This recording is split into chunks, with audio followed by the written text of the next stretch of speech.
कृष्णाय वासुदेवाय देवकीनन्दनाय च नन्दगोपकुमाराय गोविन्दाय नमो नमः। नमः पङ्कजनाभाय नमः पङ्कजमालिने नमः पङ्कजनेत्राय नमस्ते पङ्कजाङ्ग्रजे। मुहुकं करोति वाचालं पङ्गुं लङ्घयते गिरिं यत्कृपादमहं वन्दे परमानन्दमाधवं। भक्तवात्सल्यजलधेः परमानन्दरूपिणः अस्मदाचार्यराजस्य प्रपन्नोऽस्मि पदाम्बुजं। बुद्धिर्बलं यशोधैर्यं निर्भयत्वमरोगता अजाड्यं वाक्पटुत्वं च हनूमत्स्मरणात् भवेत्। विष्णुवालयं कल्पयित्वा ग्राममध्ये तु पूजयेत्। विष्णुवालय विहीनस्तु सदेशस्त्वासुरस्मृतः அப்படின்னு ஆகமம். விஷ்ணுவாலயம் இல்லாத ஒரு பிரதேசத்தில் நாம் தங்கினோன்னா அந்த இடம் அசுரர்களுடைய ஆளுகைக்கு உட்பட்டதான இடமாக இருக்கும். அங்கே வசிக்கிறவர்களுக்கெல்லாம் சிரமங்கள் ஏற்படுறதுக்கான வாய்ப்புகளை அதை தரும் அப்படிங்கிறதெல்லாம் ஆகமம் சொல்லி, ஒரு ஊர் இருக்குது அப்படின்னா அந்த ஊரினுடைய நடுப்பகுதியில் விஷ்ணுவாலயம் இருக்கணும். விஷ்ணுவாலயம் கல்பயித்வா கிராம மத்தியேது பூஜையேது. அதனால தான் ஸ்ரீரங்கமும் சப்தப்பிராகார மத்தியே சரசிஜ முகுலோத்பாசமானே விமானேன்னு தாமரையுடைய மொட்டு மாதிரி நட்ட நடுவில் இருக்கக்கூடியதான ஸ்ரீரங்க க்ஷேத்திரம் அப்படின்னு வர்ணிக்கிறார். நிரம்ப ஊர்களில் கிராமத்தினுடைய நடுவில் எல்லா சன்னதியும் இந்த பிரதானமாக விஷ்ணுவை சுற்றி அமைஞ்சிருக்கிற மாதிரி அமைந்திருக்கிறதுக்கான காரணம் ஆகமம் சொல்கிறது. கிராம மத்தியேது பூஜையேது. அப்படி இல்லைன்னா அதவா பশ্চিமே தத்திர கல்பயித்வா அர்ச்சயேது ஹரிம். கிராமத்தினுடைய மேற்கு பகுதியில் இருக்கலாம். ஹரி திருஷ்டம் ஹர பிருஷ்டம்னு சொல்கிறது ஆகமம். இந்த இடத்துல சொல்கிறச்சே பெருமாளுடைய திருஷ்டி பெறா மாதிரி அந்த வீடுகள்லாம் அமையணும். சிவபெருமானுடைய பின்புறம் இருக்கிற மாதிரி அமையணுங்கிறார். ஹரி திருஷ்டம் ஹர பிருஷ்டம்னு. சில ஆலயங்களில் சிவசன்னதிக்கு சிவனுடைய பார்வை இருக்கிற மாதிரியும் சில ஊர்கள் இருக்கும். அது புராண விஷயம். புராணமாக அந்த ஊருக்கு ஏதாவது ஒரு விசேஷம் இருந்ததுன்னா அது தோஷம் இல்லைங்கிறதையும் ஆகமம் சொல்லி தருது. அதே மாதிரி கிருஹார்ச்சனம் புரோக்தம் பரார்த்தம் துவாலயார்ச்சனம். ஸ்வார்த்தம் கிருஹார்ச்சனம் புரோக்தம் பரார்த்தம் துவாலயார்ச்சனம். பரார்த்தம் சியாத் ஜெகச்சக்ஷு ஸ்வார்த்தம் சியாத் கிரகதீபிகா. ரெண்டு விதமான பூஜைகள் நடைபெறணும். அதில் ஒரு பூஜைங்கிறது ஆத்மார்த்தம்னு வீட்டில் பண்ணக்கூடியதான பூஜை. இன்னொரு பூஜை அப்படிங்கிறது ஆலயங்களில் பண்ணக்கூடிய பூஜை. இதில் ஆத்மார்த்தங்கிறது தான் தன்னை சார்ந்தவர்களுடைய நலத்துக்காக பண்ணக்கூடிய பூஜை ஆத்மார்த்தம்.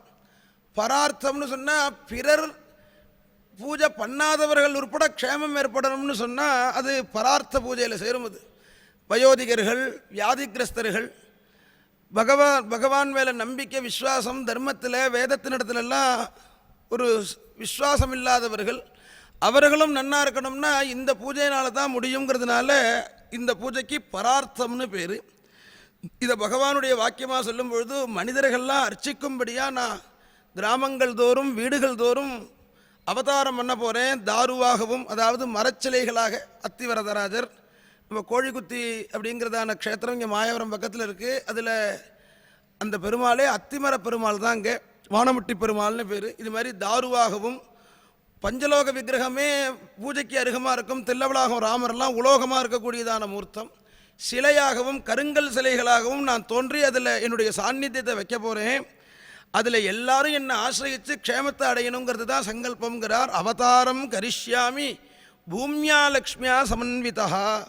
ரொம்ப கருணையோடு கூட கேட்டவர்கள் கேட்டதற்கு மேலே தரணுங்கிறதான ஒரு க்ஷமையோடு கூட எத்தனை அபராதம் பண்ணவன் பகவானிடத்தில் வந்தாலும், எத்தனை அபச்சாரப்பட்டு பகவானிடத்தில் வந்தாலும் எனக்கு அதை ஞாபகப்படுத்துகிற மாதிரி அவர்களை காப்பாற்றணுங்கிற எண்ணத்தை எனக்கு நினைவு ஊட்டுவதன் பொருட்டு ஒரு பக்கம் பூமிதேவி தாயார், ஒரு பக்கம் மகாலட்சுமி தாயாரோடு கூட அவதாரம் பண்ண போகிறேன். அவதாரம் கரிஷ்யாமி பூமியா லக்ஷ்மியா சமன்விதா.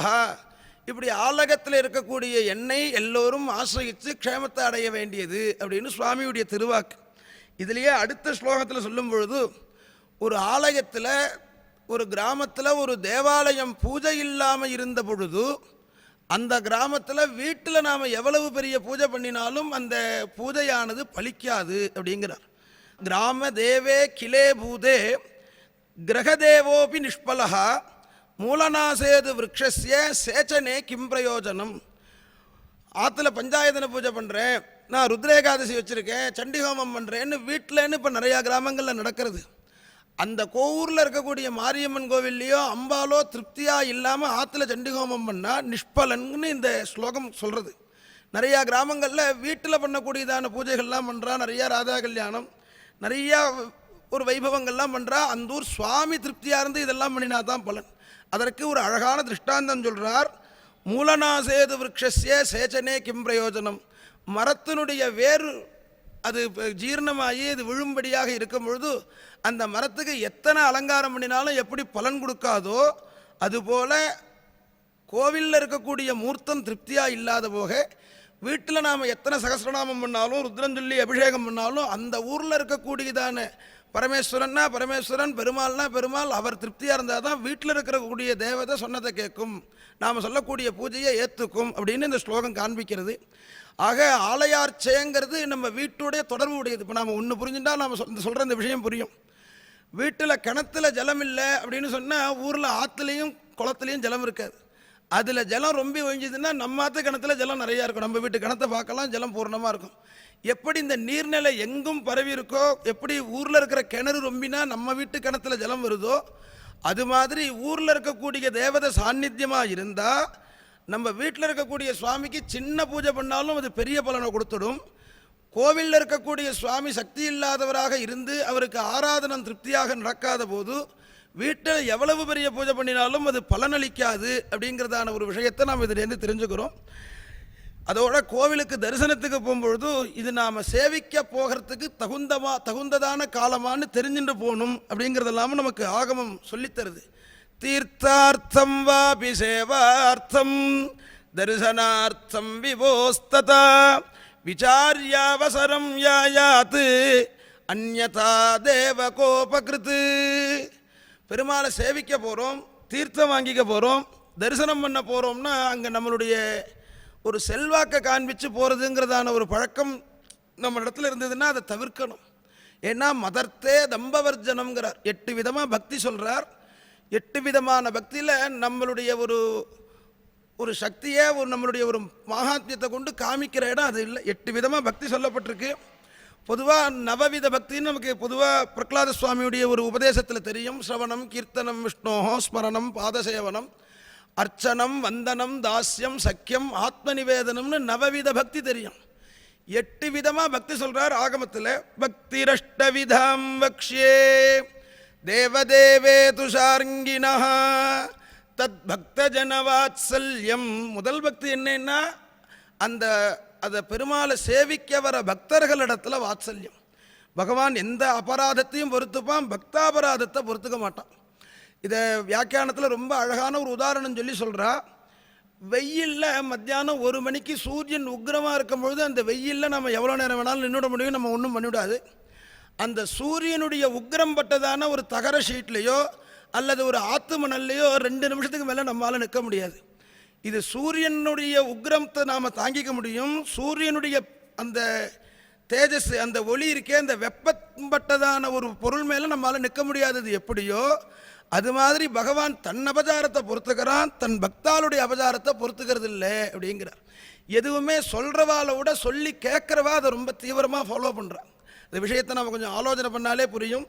ஒரு தர்மத்தை சொல்கிறவா அதில் அதை கொஞ்சம் தளர்த்தி விட்டாலும் விடுவா, அதை கேட்குறவா அப்படியே பிடிச்சபடியாக நிற்பா. அதெல்லாம் நம்ம சாஸ்திரமே அதனால தான் கதாபிரசங்கத்தை ரொம்ப தீவிரமாக சொல்கிறது. உபவாசம்னு எங்கே எடுத்தாலும் அந்த தேவதையுடைய கதையை கேட்கணும். ஏகாதசியாம் து கர்த்தவியம் சர்வேஷாம் போஜனத்வயம்னார். ஏகாதசி இன்னைக்கு பண்ண வேண்டியது போஜனம், 2 வேளை சாப்பிட்ணுங்கிற மாதிரி இருக்கும் முதல் பதம். 2வது பதம் என்ன சொல்கிறது? பிரதமம் சத்கதாஸ்ரவணம், திதீயன் சோபவாசகம். முதல்ல சத்கதாஸ்ரவணம் தான் பிரதானம், அதுக்கப்புறம் தான் உபவாசம். அந்த வகையில் பகவானை சேவிக்க வர பக்தால ரொம்ப அழகாக அவளை கவனிக்கணும்னு இங்கே சொல்கிறார். தத் பக்தஜன வாத்சல்யம்னு அவளிடத்துக்கு உபதேசம் பண்ணும்பொழுது விசாரிய அவசரம் யாயாத்து. இப்போ நாம் போகலாமா, நான் இப்போ பெருமாளை சேவிக்கலாமா, நான் இப்போ தரிசனம் பண்ணலாமா, நான் இப்போ தீர்த்தம் வாங்கிக்கலாமா, இப்போ காலசந்தி ஆகலை ஆனால் தான் தீர்த்தம்னு சொன்னால் அதை புரிஞ்சுக்கணும். எது எப்படி நீங்கள் எனக்கு தேர்த்தம் தராமல் இருக்கலாம்னு நம்ம இந்த பிரதாபத்தை காமிக்கிற இடம் அது இல்லைங்கிறத இந்த 8 பக்தியில் முதல் பக்தியில் சொல்லும் பொழுது தத் பக்தஜன வாத்சல்யம் முதல் பக்தி. ஏன்னா கோவிலுக்கு வரவா 1000 கவலையோடு வரா. அவள் கவலைப்பட்டு வரும்பொழுது அவளை ரொம்ப சுமூகமாக டீல் பண்ணணும். அவள் வரவா கவலையோடு நாம் ஏதாவது கொஞ்சம் கடுத்து பேசிட்டோன்னா அவள் என்ன நினைக்கிறா, பகவானே இந்த வார்த்தையை பேசினான்னு நினைக்கிறா. அதனால் அவர்களிடத்தில் ரொம்ப அன்போடு நடந்துக்கணுங்கிறத இந்த இடத்துல காண்பிக்கிறார். 2வது பக்தி என்னன்னார், தத்பூஜா ஸ்வானுமோதனம். பெருமாளுக்கு நடக்கக்கூடிய நித்திய நைமித்திக பூஜையுடைய பெருமையை தெரிஞ்சுண்டு அதை அனுமோதனம் பண்ணி பேசணுமா. தத்பூஜா ஸ்வானுமோதனம். இப்போ என்ன திருவாராதனை நடக்கிறது, இன்றைய தினத்துக்கு என்ன விசேஷம், வர பக்தால் இடத்துல இன்னைக்கு இந்த கைங்கரை நடக்கிறது, இதை சேவிக்கும்படியான பாக்கியம் உங்களுக்கு கிடைச்சிருக்கு, இது ஒரு பெரிய வாய்ப்பு இது உங்களுக்குன்னு அவளை பெருமாள் இடத்துல ஈடுபடுத்துறதுக்கு அந்த பூஜையுடைய பெருமையெல்லாம் அடிக்கடி எடுத்து இயம்ப தெரிஞ்சவர்களாக இருக்கணும். தத்பூஜா ஸ்வானுமோதனம். தானும் அந்த பூஜையை பண்ணும்படியான பாக்கியம் கிடைச்சிருக்கேன்னு நினச்சி சந்தோஷப்படணும். 2வது பக்தி. 3வது பக்தி தத்கதா ஸ்ரவணே பக்தி. பகவானுடைய கதையை கேட்க கேட்க கேட்க தான் அவர் மேலே ஒரு பக்தியும் விஸ்வாசமும் வரும். நிறையா சரித்திரங்கள் பூரா பகவானுடைய விஜய சரித்திரம்னு சொல்கிறார். இந்த கதையை கேட்க கேட்க உள்ளம் உருகி பகவானுடைய ஒரு சரணத்தில் என்னை காப்பாற்றினாலும் கைவிட்டாலும் என்னை உன்னிடத்தில் ஆத்மார்ப்பணம் பண்ணிவிட்டேன் அப்படிங்கிறதான பக்தி எப்போ வரும்னா, காமிய பக்தியிலேருந்து என்னை நீ காப்பாற்றினாலும் ரட்சித்தாலும் சிக்ஷித்தாலும் நான் உன்னை சேர்ந்தவன்கிறதான ஒரு நிலைக்கு மாறணும்னா அது கதாசிரவணம் தான் இந்த ஒரு பக்தியை உண்டு பண்ணி கொடுக்க முடியும். அதனால் தத்கதா ஸ்ரவணே பக்தி. அவருடைய கதையை கேட்கறதில் பக்தி. தத்கதா ஸ்ரவணம்னு மட்டும் சொன்னால் போகிறோம், ஆனால் அதில் பக்திங்கிற ஒரு வார்த்தையும் சேர்த்து சொல்கிறார். இந்த தத்கதா ஸ்ரவணே பக்தின்னா கதை நடக்கிற இடத்த எதிர்பார்க்கணும், அதில் போய் உட்காந்துட்டு ரொம்ப இன்ட்ரெஸ்டோடு கேட்கணுமா, அதை மனசுக்கு வாங்கிக்கிற ஒரு எண்ணத்தோடு கேட்கணும். இதை ஸ்ரவணஸ்ய விபேதனேங்கிறார். கதை கேட்டவா எல்லாருக்கும் மோட்சம் வரலையே, வைகுண்டத்திலேருந்து விமானம் வரலையேன்னு சொல்லும்பொழுது ஆத்மதேவன் சரித்திரத்தில் அவன் சரியாக கேட்டான், அந்தண்டை இந்தண்டை பார்க்காம கேட்டான், அதனால் அவனுக்கு மோட்சம் கிடச்சிது. இவெல்லாம் சித்த அந்தனை கவனிச்சுட்டு இதில் அரை மைண்டோட கேட்டால் அதனால அவளுக்கு அப்புறமா வரும் விமானம்னு விட்டார். அது மாதிரி தத்கதா ஸ்ரவணே பக்தி. ஸ்வரநேத்ராங்க விக்ரியா.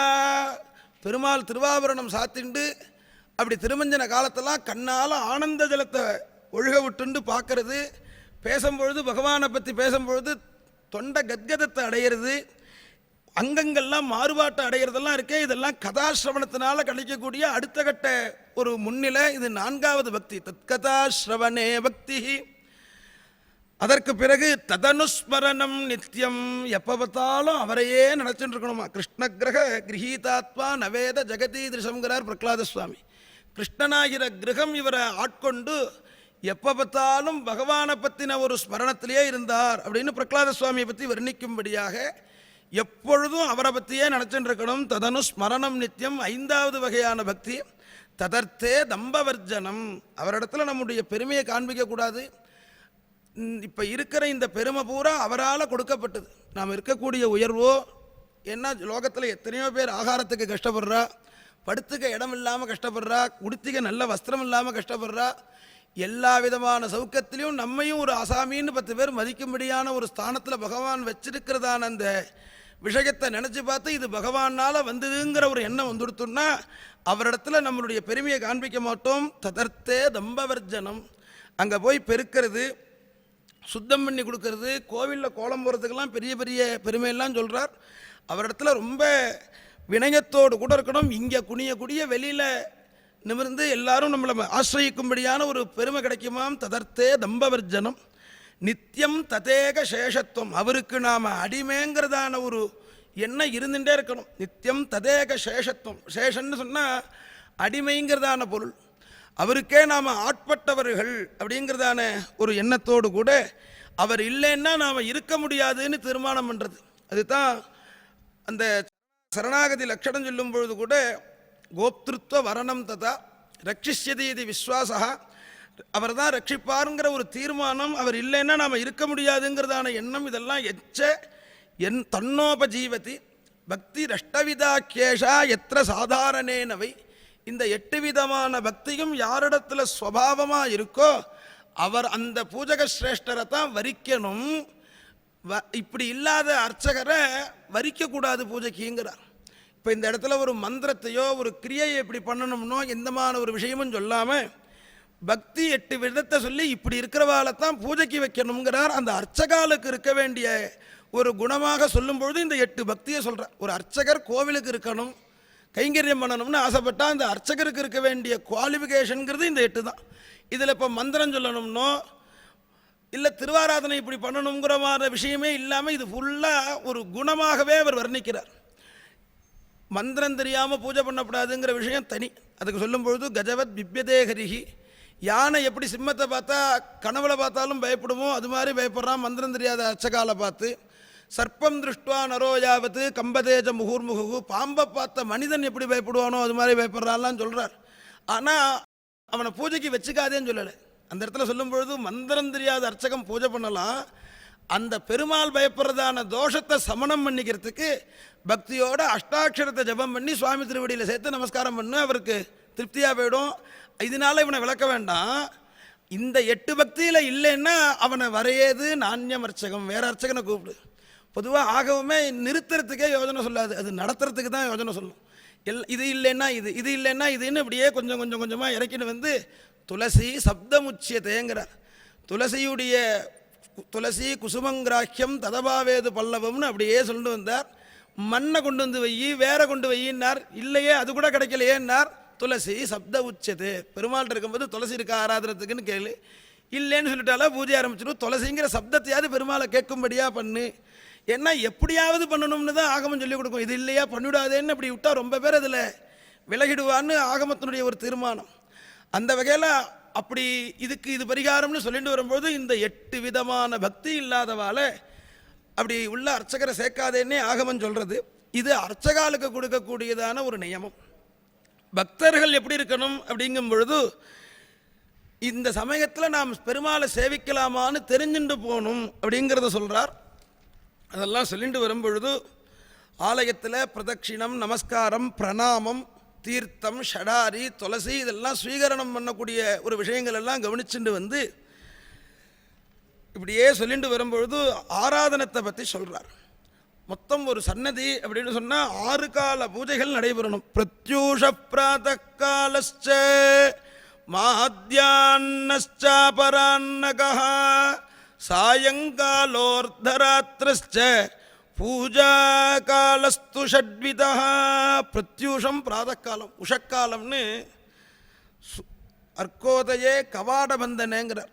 ஆலயத்தில் தோஷம்னு சொல்லும்பொழுது சூரியன் உதிக்கும் பொழுது சன்னதி பூட்டி இருக்கக்கூடியது அது ஒரு தோஷங்கிறார். அர்க்கோதையே கவாடபந்தன, கோவில் திறந்து தான் இருக்கணும் சூரியன் உதிக்கும் பொழுது. ஏன்னா சூரியன்லேருந்து தான் பெருமாள் வந்திருக்கார். பானோ ரேக சகசிரந்தூன்னு பெருமாள் இங்கே ஒரு சன்னதிக்கு எழுந்தருளணும்னா ரூட்டு எது அப்படின்னா வைகுண்டா தாகதா சக்தி க்ஷீராப்தவ் அர்த்தமேவச்ச. க்ஷீராப்தியிலேருந்து சூரிய மண்டலத்துக்கு வரார். புதுசாக ஒரு பிம்பத்தை பிரதிஷ்டை பண்ணணும்னா அந்த பிம்பத்தை பிரதிஷ்டை பண்ணுறதுக்கு முன்னாடி தருணாலய பிரதிஷ்டைன்னு பண்ணுவாள். ஒரு சின்னதாக ஒரு ஆலயத்தை ஸ்தாபிதம் பண்ணி அந்த பெருமாளை ஸ்தாபிதம் பண்ணுறோம். இப்போ இந்த பெருமாள் சிலாரூபியாக இருக்கார். அவருக்கு அந்த பெருமாளுக்குன்னு இருக்கக்கூடியதான ஒரு சக்தியை கொடுக்கணுமே. அது எங்கேருந்து கொடுக்கறதுன்னா சூரியன்லேருந்து தான் வர வைக்கணும். பானோ ரேக சகசிரந்து, அவரை கும்ப பூஜை பண்ணி தியானம் பண்ணி அவர் ஆச்சாரியே ஹிருதயே வசன்னு, ஆச்சாரியன் ஹிருதயத்திலேருந்து வாங்கிட்டு ஹிருதயத்திலேருந்து கும்பே பிரதிஷ்டிதம், அப்புறம் கும்பாது பிம்பே பிரதிஷ்டிதம்னு இந்த கிரமம் சொல்கிறார். அப்போ சூரியன்லேருந்து தான் இந்த சக்தி நமக்கு கிடைக்கிறது. 1000 சக்தியிலேருந்து ஒரு புள்ளி கொடுக்குறாரா நமக்கு. ஒரு கோயில் பிரதிஷ்டை பண்ணுறதா இருந்தால் ஒரு புள்ளி கொடுக்குறார். மேதாவியாக உள்ளவோ அந்த சக்தியை விருத்தி பண்ணுறதுல இருக்குது. அதுக்கப்புறமா தீவிரமாக உபாசிக்க ஏற்கனவே நாம் பார்த்தது போல் கலாபீவ கலாபகம் நாம் நன்னா உபாசித்தா. இதற்கு திருஷ்டாந்தமாக சொல்லும் பொழுது யதாரண்யாம் ஸ்திதோ வன்னி, அரணிக்கட்டையிலேருந்து நமக்கு நெருப்பு அக்னியானது எப்படி கிடைக்கும்? நாம் ரொம்ப நேரம் கிடையிறோங்கிறதுக்காக ஒரு கோதுமை அளவு தான் அக்னி கிடைக்கிறது. அதை உரிமட்டனார் அதற்கான அந்த சாதனமான வஸ்துக்கள் எல்லாம் வச்சு ஒரு பாத்திரத்தில் வச்சு அதை விசிறி கிளப்பி அதை குண்டத்தில் கொண்டு சேர்த்து அதை 10 நாள் யாகாதிகள்லாம் பண்ணுறோம். ஆனால் அதுலேருந்து நமக்கு கிடைக்கக்கூடியது என்னென்னா ஒரு பொட்டு தான் நெருப்பு கிடைக்கும். அது நாம் 2 லட்ச ரூபா செலவு பண்ணுறோம், 10 லட்ச ரூபா செலவு பண்ணக்கூடிய ஒரு பெரிய யாகங்கிறதுக்காக அது ஒரு இவ்வளோ கொடுத்துறாது. அது அக்னி எவ்வளோ கொடுக்கும்னா ஒரு பொட்டு தான் கொடுக்கும். அது மாதிரி பகவான் தன்னுடைய விபூதியாக இருக்கக்கூடிய அந்த தேஜஸை சக்தியை ஒரு பொட்டு கொடுக்குறார். அதை பக்திமானா உள்ளவன் அதை நன்னா மனசுக்கு வாங்கிட்டு நன்னா விசத்தமாக ஆராதனம் பண்ண அதில் சக்தி உண்டாகிறது. அதற்கு இந்த பூஜைங்கிறது ரொம்ப முக்கியம். அதனால தான் அர்க்கோதயே கவாடபந்தன, சூரியன் உதிக்கும் பொழுது ஒரு பூஜை பண்ணணும். இதற்கு தான் உஷக்கால பூஜை, பிரத்யூஷக்கால பூஜை. பிரத்யூஷகாங்கிறார் இங்கே. விடிய ஆரம்பம் எடுந்தோன்னு பண்ணக்கூடிய பூஜை விஸ்வரூபம். அதில் தான் தாரோஷ்டம் நிவேத்தியன்னு பசுமாட்டை சுவாமிக்கு காண்பிக்கிறது. இதற்கு தான் விஸ்வரூப தரிசனம்னு பேர். ஏன் விஸ்வரூப தரிசனம் அப்படின்னா, பசுமாட்டினுடைய உடம்புல எல்லா தேவதையும் வசிக்கிறதுனால நாம் உலக மேப்பை முழுக்க உலகம் முழுக்க ஒரு மேப்பில் பார்க்குற மாதிரி சுவாமி இந்த உலகத்தை பூரா பசுமாட்டு ரூபத்தில் தரிசனம் பண்ணுறார். அதற்கு தான் விஸ்வரூப தரிசனம் அப்படின்னு பேர். மேலும் பசுமாட்டினுடைய பின்புறத்தில் தான் மகாலட்சுமி வசிக்கிறார். மகாலட்சுமியை சுவாமி பார்க்கறதுனால ஜகத்துக்கே மங்களம் கொடுக்கணுங்கிறதான ஒரு மங்கள சின்னமாக அஷ்ட மங்களத்தில் மகாலட்சுமி ஒரு சின்னம். இந்த மகாலட்சுமியை சுவாமி முதல்ல தரிசனம் பண்ணுறார். இதுதான் விஸ்வரூபம்னு பேர். அந்த வகையில் அதுதான் பிரத்யூஷ பூஜை. அதற்கப்புறம் காலம்பரை பண்ணக்கூடியதான பூஜைக்கு காலசந்தின்னு பேர். அதுக்கப்புறமா உச்சிக்கால பூஜைங்கிறது தான் மாத்தியான்னிக அர்ச்சனம்ங்கிறார். அது உச்சிக்காலம், சூரியன் உச்சியில் இருக்கிறதுனால உச்சிக்கால பூஜை. அப்புறம் சாயந்தர பூஜைக்கு, ரெண்டாங்கால பூஜைக்கு அபராண்ணம்னு பேர். ரெண்டாவது காலத்தில் ஒரு பூஜை உண்டு. அப்புறம் சாயரக்ஷைன்னு சாயந்தரம் 6 மணி சந்தர்ப்பத்தில் ஒரு பூஜை. ராத்திரி பண்ண வேண்டிய பூஜை அர்த்தராத்திரி. இந்த 6 கால பூஜை அர்த்தஜாமம் அப்படின்னு நாம் சொல்கிறோம். ஆலயங்கள்லாமும் அர்த்தஜாமன்னே போட்டிருக்கோம். இந்த 6 பூஜைக்கும் 6 பலன் சொல்கிறார். பிராதகாலார்ச்சனஞ்சைவ ஜபஹோமாதி விருத்தையே, ஜபஹோமங்கள் விருத்தியாருது. மத்தியானத்தில் அர்ச்சனம் பண்ணுறதுனால ராஜராஷ்டிராபிவிருத்தையே, மாத்தியான்னிக பூஜையினால தேசம் தேசத்தை ஆளக்கூடிய ராஜா இவாளுக்கெல்லாம் க்ஷேமம் ஏற்படுறதா மாத்தியான்னிக பூஜையினால. சாயங்கால அர்ச்சனத்தினால நரஸ்திரீ சிசு விருத்தையே, மனிதர்கள் பெண்கள் குழந்தைகளுக்கெல்லாம் க்ஷேமம் ஏற்படுறது. அபரான்னார்ச்சனம்னு இந்த மாத்தியான்னிகம் கழிஞ்சு பண்ணக்கூடியத அந்த பூஜையினால அசுரா நாம் நாசஹேதவே, அசுரர்களுக்கெல்லாம் நாசம் ஏற்படுறது. அர்த்தஜாம பூஜையினால சதுஷ்பாத அபிவிருத்தையே, 4 கால் பிராணிகள்லாம் சௌக்கியமாக இருக்கா, அவளுக்கெல்லாம் க்ஷேமம் ஏற்படுறது. 4 கால் பிராணிகள்லாம் க்ஷேமத்தடைகிறதுன்னு சொல்கிறார். இப்படி 6 கால பூஜையினால ஐஹிக ஆமுஷ்மிகம் பலம், இகலோகத்திற்கு தேவையான சௌக்கியமும் பரலோகத்துக்கு தேவையான சௌக்கியமும் கிடைக்கிறது அப்படிங்கிறதெல்லாமும் சொல்லி 6 காலமோ 3 காலமோ 2 காலமோ 1 காலமாவது பண்ணிடணுங்கிறார் பூஜையை பொறுத்தவரையில். ஷட்காலம் வா திரிகாலம் வா த்விகாலம் காலமேவா. காலம்பர வேலையில் சுவாமி பால்யமாக இருக்கார். பிராத்தகாலே து பால்யம் சியாத் மாத்யான்னே யௌவனம் ததா சாயான்னே வார்த்தகம் பிம்பம் இதி மூர்த்தி ஸ்திரிதா பவேத். சாயந்திர வேளையில் வயசானவராக இருக்கார். 3 விதமாக சுவாமி இருக்கார். பால்யமாக இருக்கக்கூடிய பகவானை பூஜை பண்ணுறதுனால புஷ்டி ஏற்படுறது, யௌவனத்தில் இருக்கக்கூடிய பகவானை பூஜை பண்ணுறதுனால ஸ்ரீகரம் ஏற்படுறது, வார்த்தக்கியமாக இருக்கக்கூடிய பகவானை ஆசிரியக்கிறதுனால மோட்சம் ஏற்படுறதுன்னு 3 விதமான அர்ச்சனம், 3 விதமான சேவைக்கும் பலன் சொல்கிறார். இது சேவிக்கிறவர்களுக்கெல்லாம் என்ன பலன் அப்படிங்கிறதெல்லாம் இப்படிலாம் பலன் சொல்லிட்டு இப்படி இருக்கக்கூடிய பகவானுக்கு நிவேதனம் பண்ணாமல் பூஜை பண்ணக்கூடாது. ஒரு பூஜைன்னு வந்தால் ஒரு நிவேதனத்தோடு தான் பூர்த்தி. இந்த நிவேதனம் அப்படிங்கிறது ஹவிஷா வினார்ச்சனை. அபஜாரத்தில் ஹவிஸ் இல்லாமல் நிவேதனம் பண்ணக்கூடாது. ஹவிஸ் இல்லாத சந்தர்ப்பத்தில் பழம் தாம்பூலம் வச்சுக்கலாம். அது ரொம்ப கவுனபக்ஷம், ரொம்ப வாய்ப்பே இல்லைன்னா இந்த காரியத்தை பண்ணலாம். முக்கியமாக சொல்கிறதுங்கிறது ஹவிஸு தான் நிவேதனம். இந்த ஹவிஸும் 6 விதமாக பிரிக்கிறார். கேவலம் தண்டுலம், கேவலம் பக்குவம், சுத்தான்னம். வெறும் அரிசியை மட்டும் பக்குவம் பண்ணி நிவேதனம் பண்ணுறதுக்கு சுத்தான்னம்னு பேர். 6 விதமான நிவேதனம் பெருமாளுக்கு ரொம்ப பிடிச்சதுங்கிறார். ஷட்வித பிரியஹவிஹி, அதில் 1 சுத்தான்னம். 2வது யவோதனம்னு எவேங்கிறதான தானியத்தை பக்குவம் பண்ணி நிவேதனம் பண்ணுறது. அதற்கு பிறகு கிருஷரம்னு எள்ளுப்பொடி நிவேதனம் பண்ணுறது, எள்ளுஞ்சாதம் நிவேதனம் பண்ணுறது. இது ரொம்ப சுவாமிக்கு பிரீத்தி. அப்புறம் பாயசம், பாலையும் அன்னத்தையும் சேர்த்து பண்ணக்கூடியதான அந்த பாயச நிவேதனம். அப்புறம் குலான்னம், சக்கரை பொங்கல். அதற்கு பிறகு வெண்பொங்கல். இதெல்லாம் பெருமாளுக்கு ரொம்ப பிரீதிகரமாக உள்ள நிவேதனங்கள்னு பிரிக்கிறார். அர்ச்சகோ தட்சிணஹஸ்தே தட்சிணே ஹஸ்தே மத்தியமானாமிகே ததா புஷ்பதோயுதே நைவ வரதஹஸ்தே நிவேதயேத். அர்ச்சகர் அந்த அன்னத்துக்கு அதை தீர்த்தத்தினால புரோக்ஷணம் பண்ணி அன்ன சூக்தத்தினால அபிமந்திரணம் பண்ணி அந்த அன்னத்தை அமிர்தமாக பண்ணணுங்கிறார். அபிமிருஷ்யான்ன சூக்தேன அமிர்தீகிருத்திய தத்தவிஹி, அதை அமிர்தமாக பண்ணி அந்த அவிசுகிட்ட கையை மத்தியம அனாமிகே ததா, நடுவிரலாலும் அனாமிகேன்னு சொல்லக்கூடியதான ரெண்டாவது விரல்னாலையும் அந்த அர்ச்சகர் தன்னுடைய வலது கையினால் பெருமாள் கைகிட்ட காண்பித்து அதை பெருமாள் சாப்பிடும்படியாக பாவனை பண்ணி பெருமாளுக்கு நிவேதனம் பண்ணணுங்கிறார். இந்த நிவேதனத்தினுடைய எப்படி பண்ணணும், இதை நிவேத்தியம் பண்ணால் பெருமாள் எப்படி ஸ்வீகரிக்கிறார், ஸ்வீகரித்தோன்னு அதை எப்படி விநியோகம் பண்ணணும், சாப்பிட்றவாளுக்கு என்னென்ன இதனால் லாபம் அப்படிங்கிறதெல்லாமும் நம்ம அடுத்தடுத்த பகுதிகளில் பார்ப்போம். கோபிகா ஜீவனஸ்மரணம் கோவிந்தா கோவிந்தா. ஸ்ரீயக்காந்தாய கல்யாண நிதயே நிதயேர்த்தினாம் ஸ்ரீவேங்கட நிவாசாய ஸ்ரீனிவாசாய மங்களம்.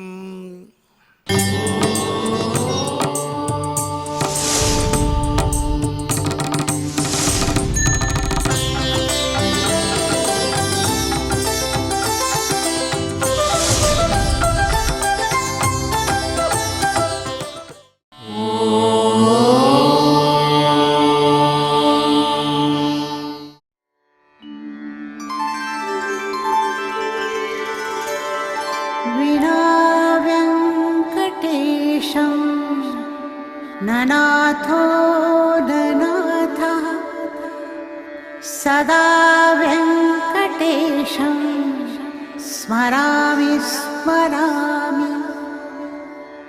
हरे वेङ्कटेश प्रसीद प्रसीद. प्रियं वेङ्कटेश प्रयच्छ प्रयच्छ.